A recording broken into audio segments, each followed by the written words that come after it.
والے کون ہیں؟ وہ ظالم جان گیا تھا، وہ پادری جانتا تھا اس قرآن سے آج امت قرآن نے رشتہ توڑ لیا ہے، یہ قرآن مسلمانوں کی زندگیوں سے نکل گیا ہے، یہ قرآن مسلمانوں کے عملوں سے نکل گیا ہے، مسلمان اس قرآن سے منہ موڑ چکے ہیں، اور اس نے یہ دیکھتے ہوئے ہماری اس مقدس کتاب کو، اللہ کے اس پیارے کلام کو آگ لگائی۔ کیوں؟ وہ جانتا تھا یہ مردہ ہو چکے ہیں، ان کا قرآن سے رشتہ ٹوٹ چکا ہے۔ اور اس سے پہلے ایک یہودی ظالم نے اپنی ایک میٹنگ میں کہا تھا، جی چاہتا ہے قرآن کو جلا دیا جائے، قرآن کو مٹا دیا جائے۔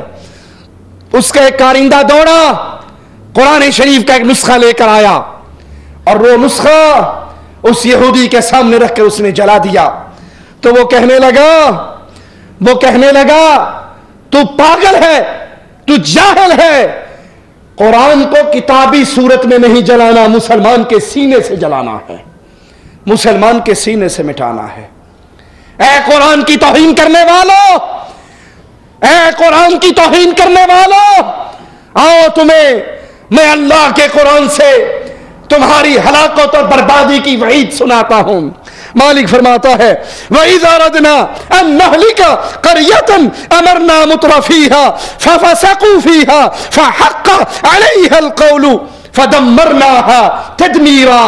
اور جب ہم کسی بستی کی بربادی کا فیصلہ کر لیتے ہیں، جیسے ظالموں کی یہ چھاونی برباد ہوئی، جب ہم کسی بستی کی ہلاکت کا فیصلہ کر لیتے ہیں، وہاں کے خوشحال لوگوں کو کچھ حکم دیتے ہیں، وہ اس بستی میں کھلی نافرمانی کرنے لگتے ہیں، پھر ان پر یہ بات ثابت ہو جاتی ہے، اور پھر ہم ساری بستی کو تہ و بالا کر دیتے ہیں۔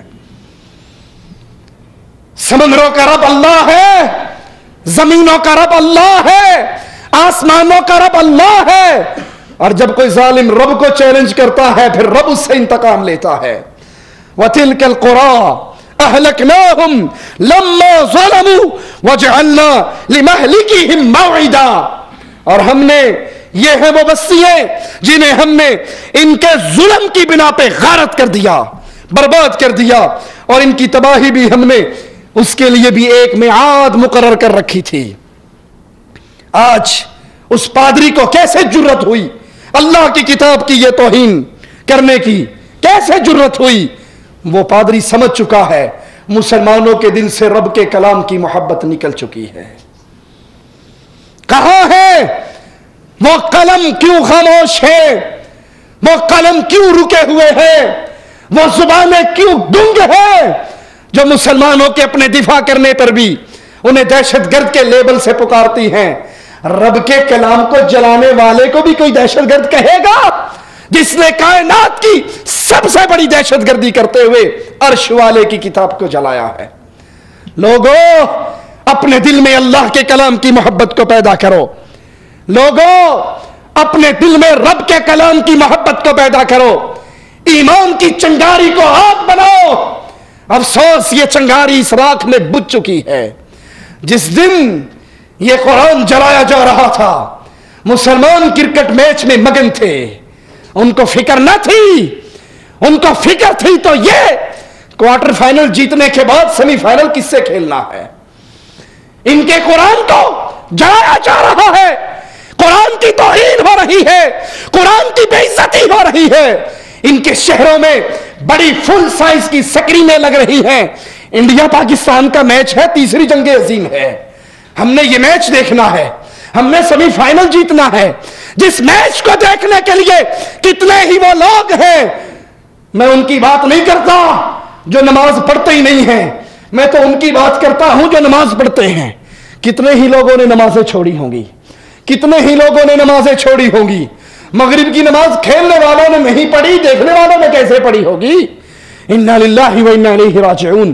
اور کتنے ہی ہیں جو مجبور ہو کر اٹھ کر نماز کے لیے تو گئے ہوں گے، انہیں سجدے کے اندر شاہد آفریدی کی بولنگ کے سٹائل ہی یاد آتے ہوں گے، جن کی نظریں اللہ کی کتاب سے ہٹ کر اس کوڑے اور کرکٹ کے پیچھے لگی ہوئی، جن کے دل میں رب کے قرآن کی غیرت نہیں ہے، اس ظالم میچ کی، اس گندے کھیل کی غیرت ہے، جس کھیل میں اس قوم کے چھوٹے بھی غرق ہو گئے، اس قوم کے بڑے بھی غرق ہو گئے، ان کو کوئی پتہ نہیں ہمارے دین کے ساتھ کفار کیا کر رہے ہیں، رب کے قرآن کے ساتھ، ہمارے رب کے دین کے ساتھ، رب کی کتاب کے ساتھ ظالم کیا کر رہے ہیں۔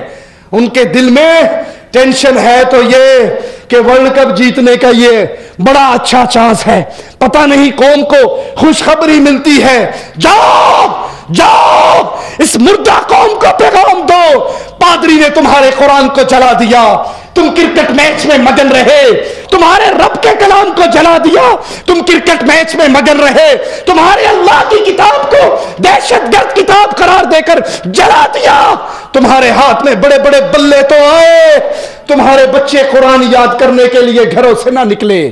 وہ جماعتیں بھی، وہ تنظیمیں بھی جو کل تک اس جمہوری ہتھکنڈوں کو برا کہا کرتی تھی، آج وہ بھی سیاست کھیلنے کے لیے، مظاہروں کے لیے نکلی ہوئی ہے، مظاہرے کر رہی ہے، مسلمان لوگوں کو لے کر مسلمانوں کے ملک میں اپنے ہی گاڑیوں کے اپنے ٹائر جلا کر اپنے ہی منہ کو کالا کر رہی ہے، اور سمجھتے ہیں مظاہرہ کر کے ہم قرآن کی عزت کو دوبالا کریں گے، مظاہرے کر کے ہم، ارے یہ مظاہرہ کوئی طریقہ نہیں ہے، یہ اسلام کا راستہ نہیں ہے۔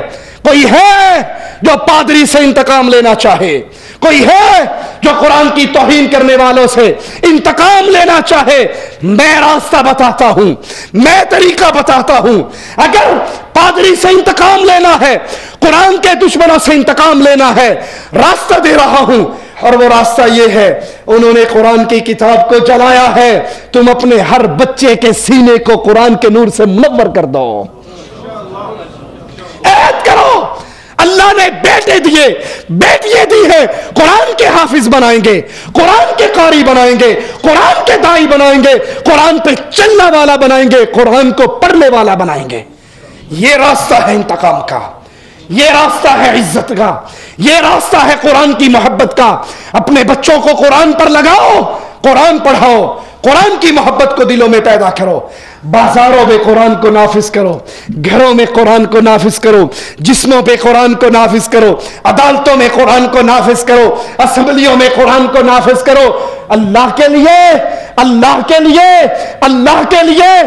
وہ تو ظالم ہے، وہ تو کافر ہے جو قرآن کی توہین کرتا ہے، تم تو اپنے ہاتھ سے قرآن کی توہین نہ کرو، اور بتاؤ تب تمہارے گھر کے اندر ڈش اینٹینا چلتا ہے، فلمیں چلتی ہیں، کنجریاں ناچتی ہیں، کنجروں کے گانے گونجتے ہیں، رب کا واسطہ دے کے سوال کرتا ہوں، کیا تم قرآن کی توہین نہیں کر رہے؟ ارے جب تم سود کا کاروبار کرتے ہو، کیا تم قرآن کی توہین نہیں کر رہے؟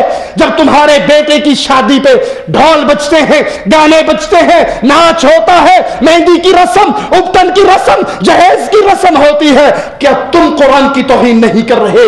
جب تمہارے معاشرے کے اندر، جب تمہاری عدالتوں کے اندر قرآن کی سزاؤں کو ظالمانہ قرار دے کر انسانوں کی بنائی ہوئی سزاؤں کو لاگو کیا جاتا ہے، کلمہ گو کیا تو قرآن کی توہین نہیں کر رہا؟ جب تیری اسمبلی اور پارلیمنٹ میں قرآن لے کر ایک ایک ممبر کے پاس جایا جاتا ہے سائن کروانے کے لیے، یہ شریعت بل ہے، ہم قرآن نافذ کرنا چاہتے ہیں، آپ سائن کر دو گے، 2/3 اکثریت ملے گی تو قرآن نافذ ہوگا، 2/3 اکثریت نہ ہوئی تو قرآن نافذ نہیں ہوگا، 2/3 اکثریت تمہارے بنائے ہوئے شریعت بل پر سائن نہیں کرتی، قرآن فیل ہو کے واپس آ جاتا ہے۔ ارے بتاؤ کیا تمہارے یہ ممبر قرآن کی توہین نہیں کر رہے؟ اللہ کے لیے تمہارے ہاتھ ان ظالموں کے گریبانوں تک تو نہیں اٹھ سکتے، اپنے گریبانوں تک تو آ سکتے ہیں۔ محبت قرآن پیدا کرو،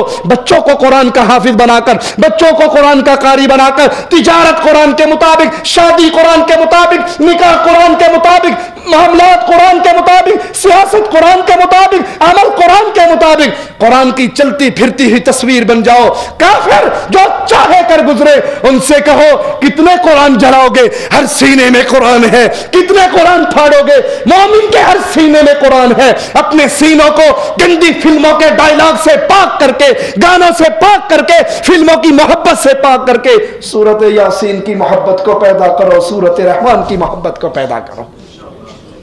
آج آخری بات کہہ کے بات ختم کرتا ہوں۔ آج مسلمانوں کا اس قرآن کے ساتھ سلوک کیا ہے، اس قرآن کے ساتھ تعلق کیا ہے، وہ سنیے۔ قرآن کے ساتھ ہمارا سلوک کیا ہے؟ طاقوں میں سجایا جاتا ہوں، آنکھوں سے لگایا جاتا ہوں۔ یا تو قرآن ہمارے گھر کی اونچے طاقوں میں رکھا ہے، یا صرف چومنے اور چاٹنے کے لیے رکھا ہے۔ تعویذ بنایا جاتا ہوں، دو دھو کے پلایا جاتا ہوں۔ جنات کا ڈر ہو، جادو کا ڈر ہو تو قرآن سورۃ فاتحہ تعویذ لکھ کر پیے جاتے ہیں۔ جزدان حریر و ریشم کے اور پھول ستارے چاندی کے، پھر عطر کی بارش ہوتی ہے، خوشبو میں بسایا جاتا ہوں۔ جس طرح طوطا مینا کو کچھ بول سکھائے جاتے ہیں، اس طرح پڑھایا جاتا ہوں، اس طرح سکھایا جاتا ہوں۔ صرف اس کے عربی کے رٹے مروائے جاتے ہیں، اس کا علم نہیں دیا جاتا، اس کا فہم نہیں دیا جاتا۔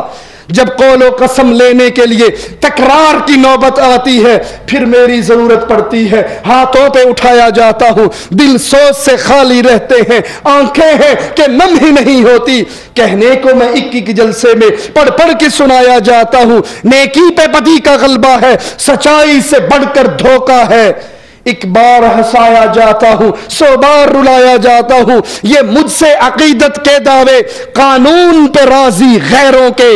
یہ مجھ سے عقیدت کے دعوے، قانون پہ راضی غیروں کے۔ یوں بھی مجھے رسوا کرتے ہیں، ایسے بھی ستایا جاتا ہوں۔ کس بزم میں مجھ کو بار نہیں، کس عرس میں میری دھوم نہیں، پھر بھی میں اکیلا رہتا ہوں، مجھ سا بھی کوئی مظلوم نہیں۔ اقول قولی ھذا واستغفر اللہ لی ولکم ولسائر المسلمین فاستغفروہ انہ هو الغفور۔